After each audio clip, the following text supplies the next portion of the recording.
NBT World, a vision of Thailand.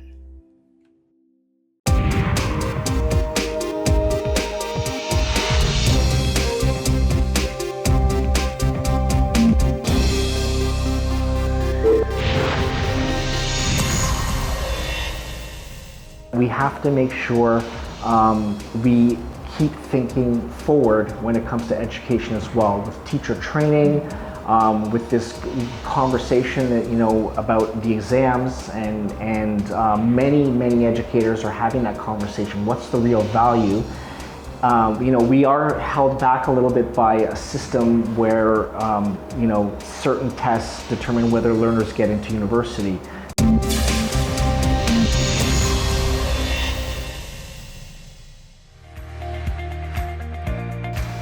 Swadika and welcome to Thailand Today. In a world where change is constant, education must evolve to prepare students not only for today, but also for an unpredictable future. So what does it really take to equip young minds for success in the 21st century? Joining us today is Dr. Ryan Prasad, head of school at VERSO International School, a place where everyone is committed to preparing students for the challenges of a rapidly changing world. Let's go speak with him right now. Dr. Prasad, it's great to have you join us for Thailand Today. Thank you so much for making the time to speak with us. Could you first introduce yourself? Sure. My name is Dr. Ryan Prasad. I'm the head of school here at VERSO. I've been here for 2 years. Before that, I was in Brazil for 5 years. And before that, I was in South Korea for 4 years. So my family's been international for 11 years, and we originally hail from Canada. Tell us about VERSO International School now. What makes your school unique from other schools here in Thailand? Sure. Well, we were purposely built, something to consider. Our owners and our management traveled around the world. They visited 25 different international schools, and they were really looking for the best of the best, design and curriculum, approaches to learning, makeup of staff and families. And they also worked with IDEO, which is a design firm out of San Francisco, and they helped with some of our DNA and our philosophy as well. And the concept of VERSO was born. What makes us unique, I think, is that yes, we are an American curriculum school. We offer advanced placement classes in the upper school as well, like other American curriculum schools do, but it's our approach to delivering the curriculum. We're a project-based school. We use design thinking and teach the design thinking cycle from early years right up to the upper school. We highly value personalized learning and getting our learners out into the field to learn from experiences as part of their learning journey. So yes, while we do have your math class and your English class, we also provide opportunities for our learners to have interdisciplinary experiences through project-based learning. And essentially what that means is taking multiple subjects, could be English with math, maybe design or art, and blending them together to teach our learners through a project or a challenge which they must take on. So how would you say that this is perhaps a bit more advanced compared to more traditional methods? I think we're very forward-thinking. We're very progressive. Bangkok does have a lot of international schools. I think everybody knows that, and the marketplace is definitely competitive. But I think what gives us an advantage is that we try and be extremely forward-thinking in our approach. By having students work in collaborative teams, by having them take on real-world problems, by having them fail and learn from failing, this gives, I think, our students a real advantage when they move on either to the next school or they go to university or college or even enter the workforce as they might as well. So you said your approach to teaching and learning is project-based. So I'm imagining it's thematic, and your educators, they coordinate across subjects? Yeah, that's precisely it, actually. So we call it Learning Lab, our interdisciplinary time, and in these learning labs you'll have a variety of our learning designers. We call our teachers learning designers because they design learning experiences for the learners. Very progressive in the way of thinking and our approach. And so you'll have learning designers from a variety of subject areas, learning assistants helping out as well. So often you'll have 2 or 3 adults in the room when these learning labs or these projects are taking place.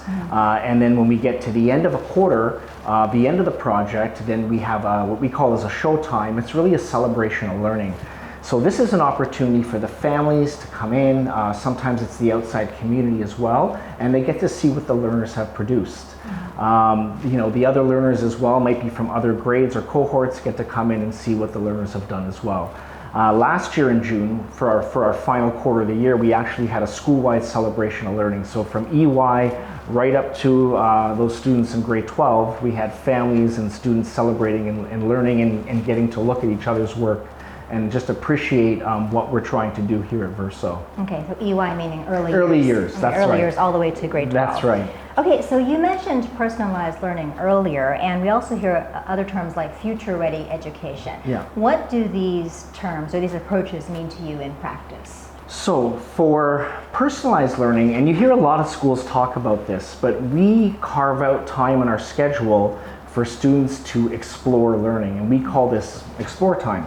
And so essentially what that means is they get to take on some type of passion project that they're interested in, and our learning designers, our teachers, guide them through this process. That's so the project doesn't become too big or the student doesn't become overwhelmed. But we've had students explore things like wanting to take apart a motorbike. We've had students that have wanted to learn how to sew, so we connected them with a fashion designer in Milan. Last year, we had some students who wanted to run a 3-on-3 basketball tournament for the community as one of their Explore projects. And so they had to learn about project management, hiring out different vendors to come in and provide food, how to actually organize a multitude of teams coming in and plan for the whole day. So you can see all the life skills that get involved. So when we talk about future-ready skills or being future-ready, this is really what we're talking about, is all these projects or these explore experiences that give them skill sets that are going to prepare them for life beyond VERSO. Okay. Being collaborative, being creative, being critical thinkers, being able to be flexible and deal with problems on the fly in the midst of a project, or if they're running a day event and something happens, how do they twist and turn their thinking so they're able to deal with something and still make that day happen. So when do these passion projects begin, these explore experiences? Yeah, so they start in elementary, we call it the lower loop. So we have students in cohort 1 and 2 start to get this explore time to take on these passion projects, and then it goes right up into the upper school. Sounds fantastic. Sounds like fun. It is. It really is for them, because it's giving them a chance to explore what they want to do, and they often don't get that in regular schooling. Right. They're forced to take all the subject matter. They might get some choice as they get older, but really something that's a real passion for them, they may not have that opportunity to truly explore that. Okay, so a regular school day for students here begins at 7? They usually roll in at 7:50. They can roll in at 7:15. Then they've got some time to just be with their friends and have some community time. Day starts about 7:45, 8 o'clock, and then we end at 3 o'clock. And then we have our extracurricular activities or sports after that time. Okay, let's talk more about the education system, especially here in Thailand, in a broader perspective. What do you think are some of the main challenges that the Thai education system faces? Well, one of the challenges with having so many international schools in the city or in the country is that there really is going to become almost like a knowledge gap or an opportunity gap between all the international schools and what they have to offer, let's say Thai students or the foreign expats here, and those local schools. So I really see an opportunity to bridge that gap and try and provide opportunities for possibly local students or local schools to partner with these international schools who are typically well funded and have the resources that they could provide opportunities to those who maybe come from a lower socioeconomic background. Opening up events. We held our hackathon last year, and we opened it up to students all over the country who can come and participate. I know that international schools offer scholarships as well, so that's one opportunity to bring in students and kind of try and challenge that wage gap and that those, give opportunities to those students who are from a lower socioeconomic status. Tell us more about a hackathon. To me, that means, I think, computer hacking, but I don't think that's what it means. No, it's really a design challenge. So for us, it could be something around sustainability. So how could they make travel more sustainable, or ecotourism or something like that? And we'd have the learners come in. Their teams are created for them. So we had 40 schools come in last year. And even if learners came from the same school, they would be partnering with children from other schools, to learn how to collaborate and build teamwork and those types of skills. Then they have a whole weekend to go through this design challenge and come up with their solution.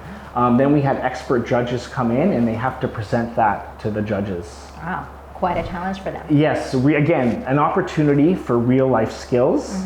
Not everybody is successful, but they get feedback from the judges so they can try and improve the next time around. Right. Okay, are there any areas that you've seen that you consider to be encouraging signs of progress or innovation within the Thai education system? Certainly, let's pan out for a second first. I think there's been real strides in the country around business innovation and sustainability. Last year, we had the opportunity to go to an AmCham event and hear the president speak, and there was a lot of speak about sustainability for the country, which really impressed me. It's a buzzword. Yes, but hopefully they follow through with what's being, the foundation that's being laid down, and the promises that are being made, because I think there's great opportunity there. And I think coupled with that, because Thailand has such large amounts of tourism, I think there's a real opportunity for sustainability there, right, in terms of ecotourism. And then I think innovation as well.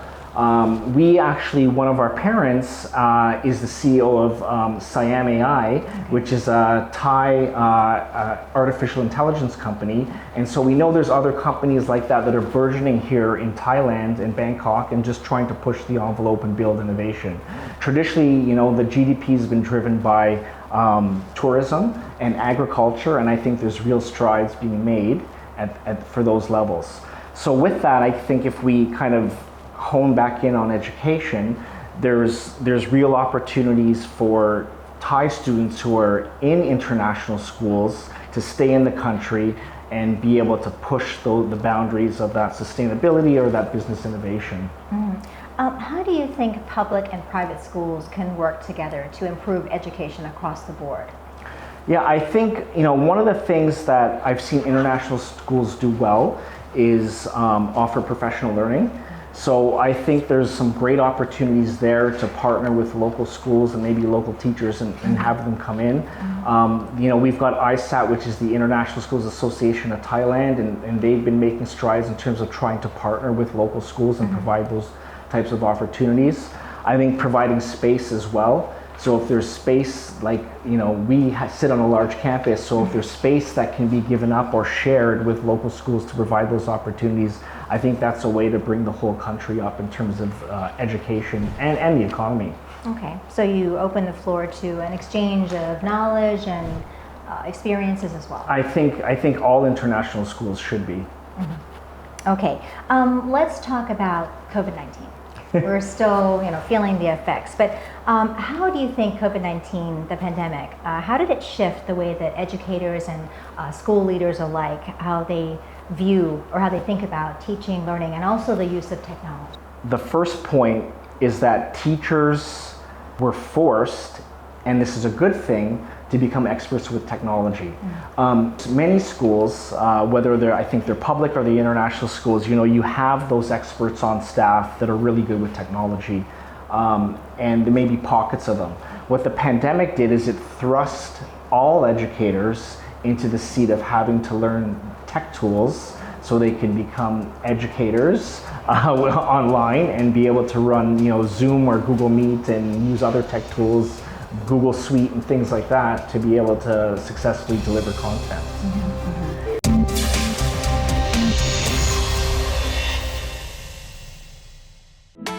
Thailand is rapidly transforming into a smart MICE innovation hub where technology, infrastructure, and policy converge to support business events of the future.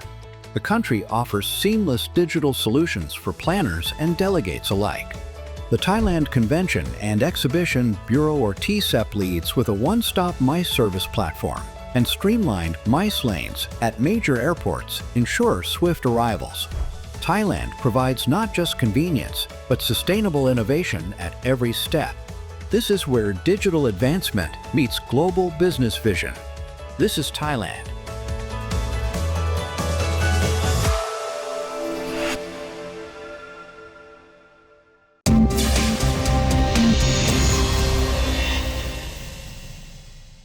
How else do you think the pandemic shapes the way that schools operate today? Yeah, I think, people had to become much more flexible. They had to become much more open to learning new things. And they had to become much more capable of dealing with roadblocks or curveballs that come into play.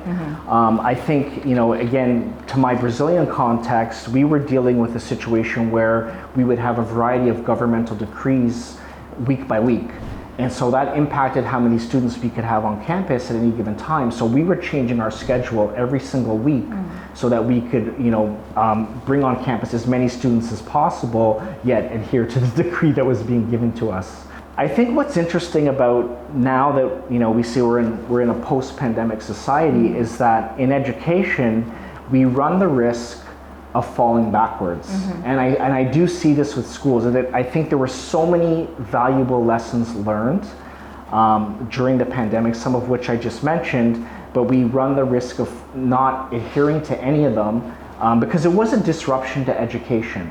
And a disruption in good ways and bad ways as well. And sometimes, because humans are humans, we fall back into what's comfortable instead of continuing to push the envelope. I think that's one of the things I really love about working here, is that we get to be very forward-thinking on a continual basis. One of the things I think is important to mention about the pandemic as well, a valuable lesson, is that sense of human connection. We've always known schools are hubs of connection and community, right? And so having everybody online really made you realize that, because some students really did struggle without that sense of human connection and just being able to be in a classroom and be with people that cared for them and adults that cared for them on a daily basis. So I think one of the things I could say about many schools is that we've really come to appreciate that human connection piece.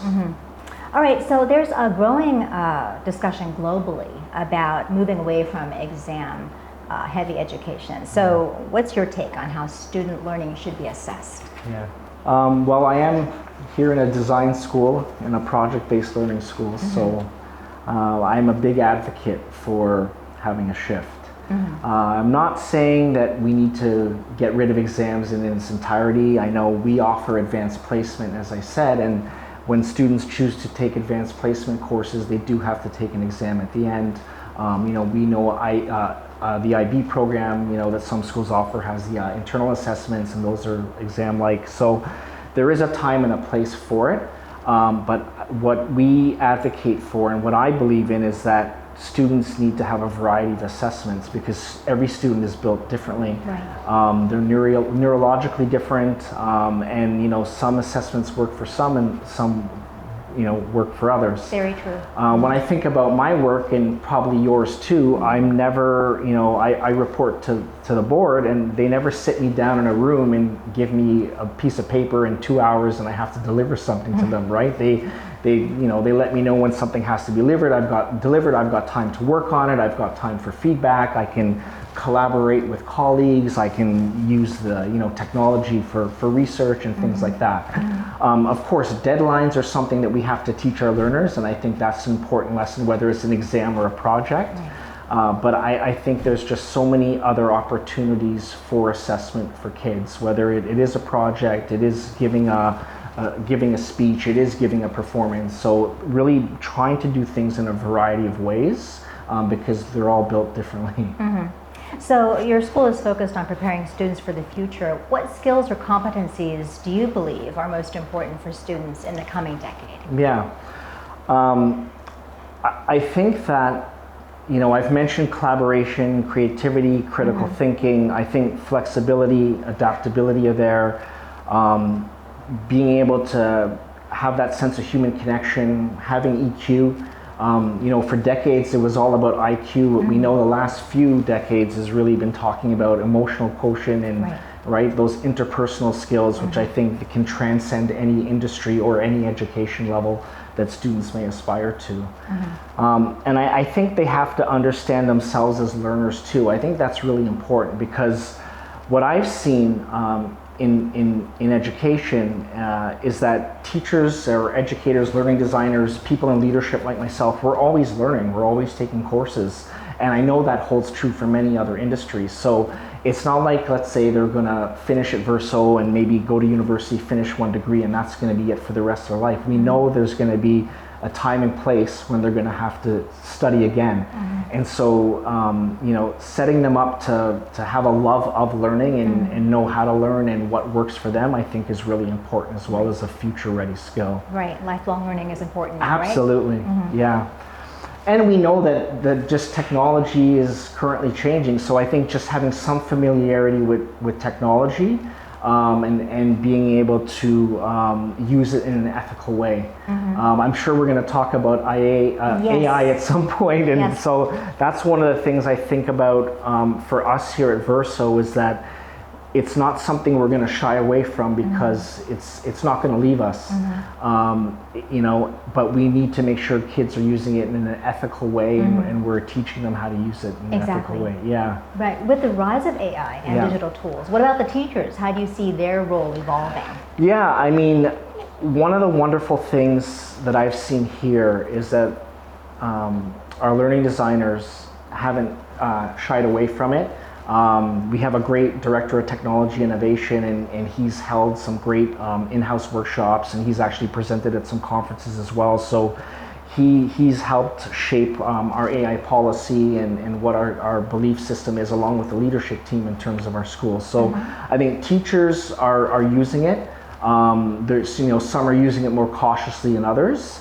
And I think that goes with our learners as well. Let's teach them how to use it, be cautious, use it ethically, be able to evaluate it in a critical way, because we know it's only gonna, it's here to stay. I mean, I look at my own workflow, and it just saves me time on a daily basis. Okay, in addition to making sure that the students learn as much as possible, you also have to look after their well-being. So what kind of support systems do you have in place here at VERSO International School that helps students thrive emotionally and also socially? Yeah, that's a great question, because technology is one thing, but we need a balance as well, right? So we do have a student success team, so let me start with that. They're great. They offer social emotional support for our learners. For those that need it, but we also have advisory programs here, so every student's part of an advisory team, or we have community time. It's called different things at different levels. So there really is an adherence to that, and with that comes lessons that are embedded, and those are age and stage appropriate for our learners based on what they may need social emotionally. Okay, and school safety is important for parents and learning designers or educators alike. And so what measures do you take here to ensure that you have a safe learning environment? Yeah, obviously we scan in. So we have a security team. We do have a large campus, as you and I were talking off camera at the start. We're 66 acres, 168 rise, so it is quite large.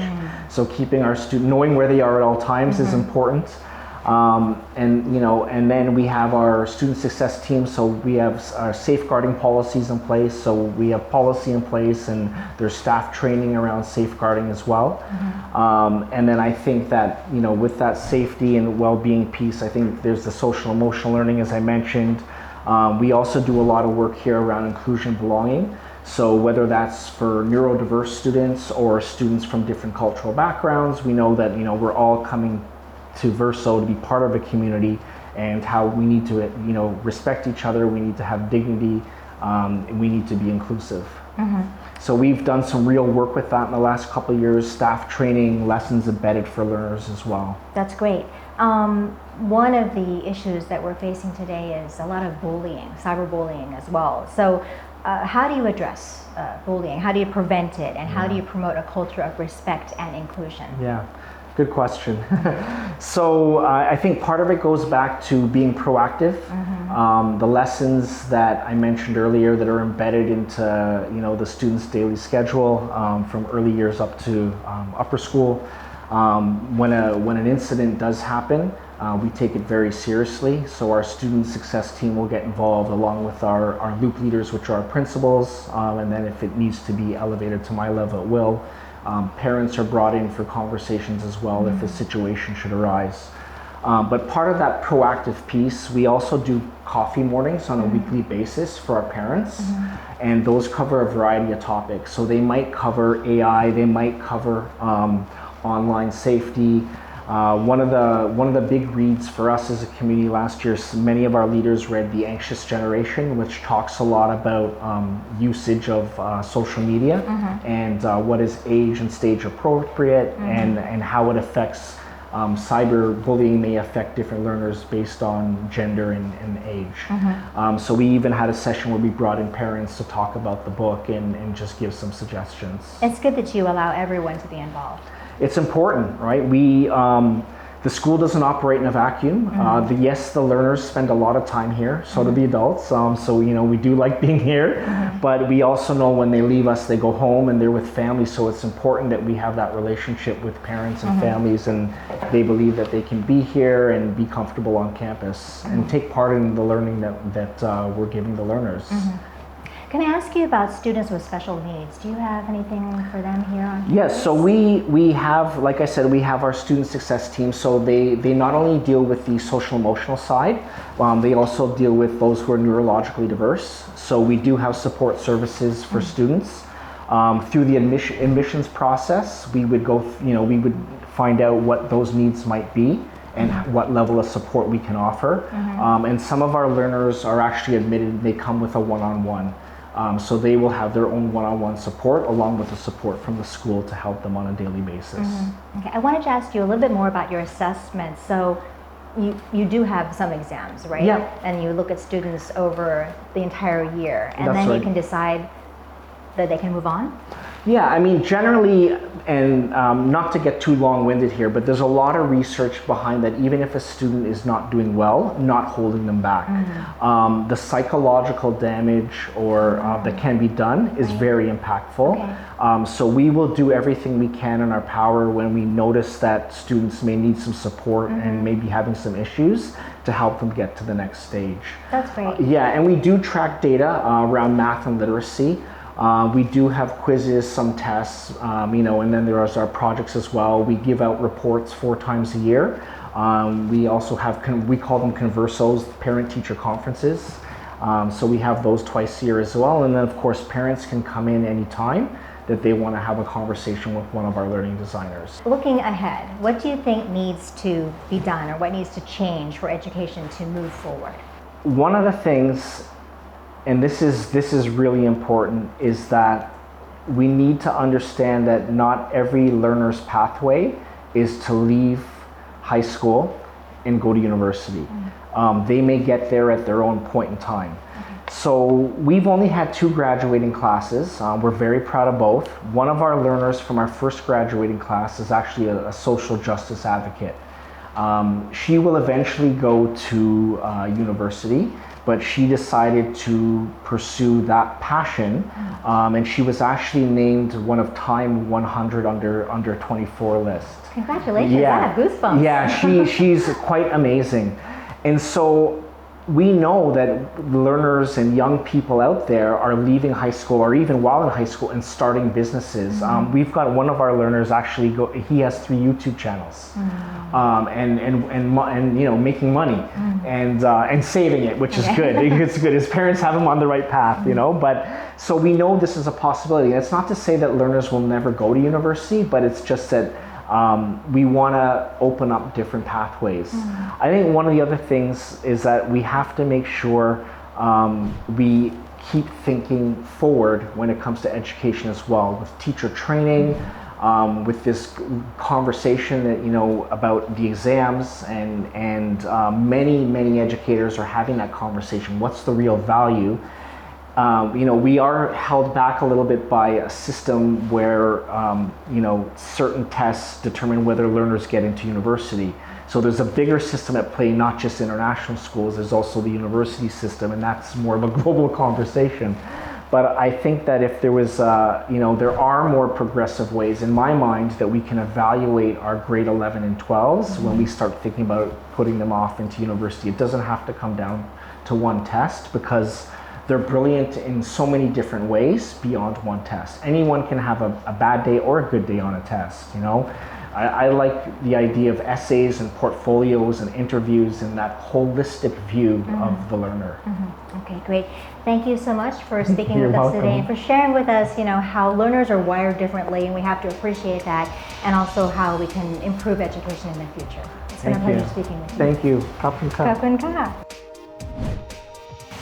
Education today is all about preparing adaptable and resilient minds for a changing world. Thank you for watching Thailand Today. See you next time. I'm Sandra Han Utsaha. สวัสดีค่ะ